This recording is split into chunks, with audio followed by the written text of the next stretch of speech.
In this video, I'm going to see if it's possible to use a power station to charge an EV with level 1 charging. I will be using the Percon E2000 LFP along with two Humsienk batteries that I wired directly into the expansion port of the power station. Because the setup is currently in the basement, the only way to get to the EV is to use an extension cord, so that's what I'm going to be doing in this video, but it is not recommended to use an extension cord while using your EV charger.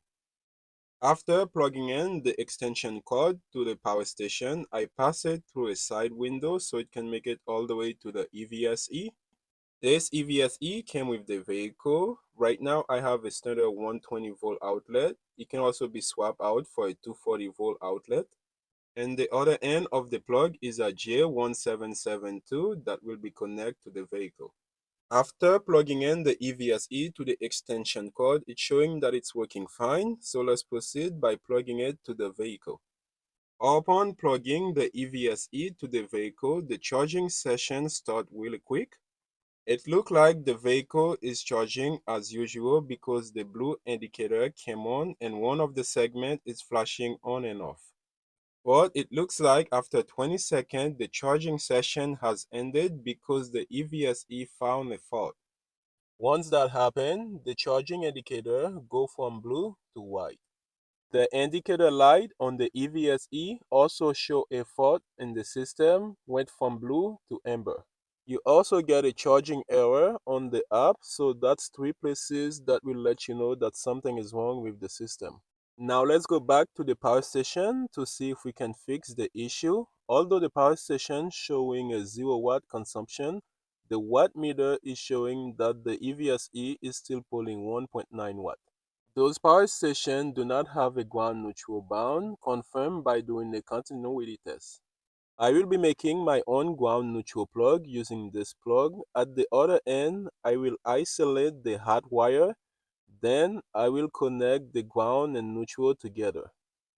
First, I made a clean cut on the hot wire, then I put on a heat shrink tube, apply some heat to it to keep it in place. Finally, I use some electrical tape to keep it out of the way.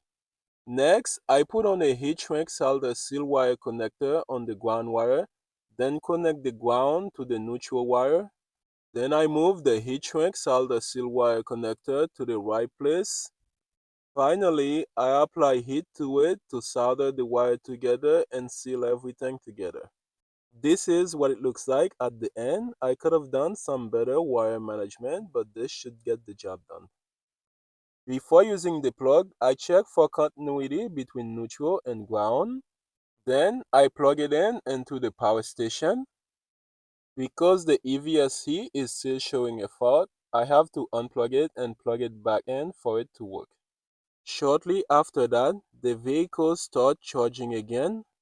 The indicator on the power station was showing a constant power draw of 1387 watts.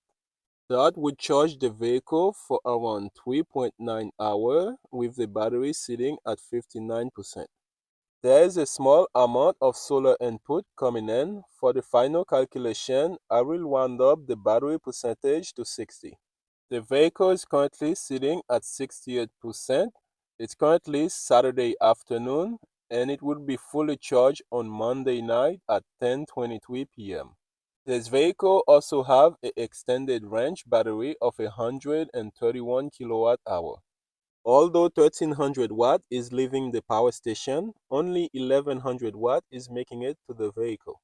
It looks like when the EVSE have a fault, it still count as time on charger, although the vehicle is not charging.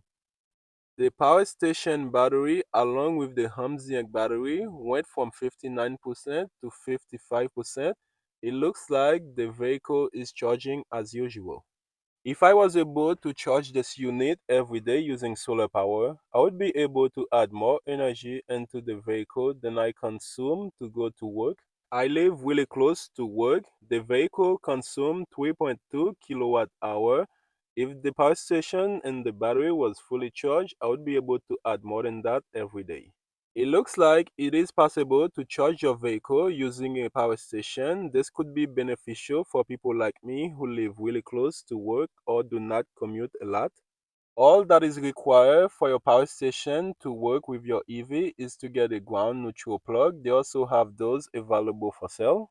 Now, let's do some rough calculation to see how much energy would go into the vehicle if the power station and both Humsienk battery were fully charged. 1100 watt was making it to the vehicle. Multiply that by 3.9 hour of the system at 60%. That equal to 4290 watt hour. Then divide that by zero point 0.6. We get 7150 watt hour. That's how much energy would make it to the vehicle if the system was charged to 100%. This EV currently get 1.7 miles per kilowatt hour. That equal to 12 miles per charge. I hope this video was informative. If you like this video, you might enjoy the recommended videos. Thank you for watching. I hope you enjoy. See you in the next video.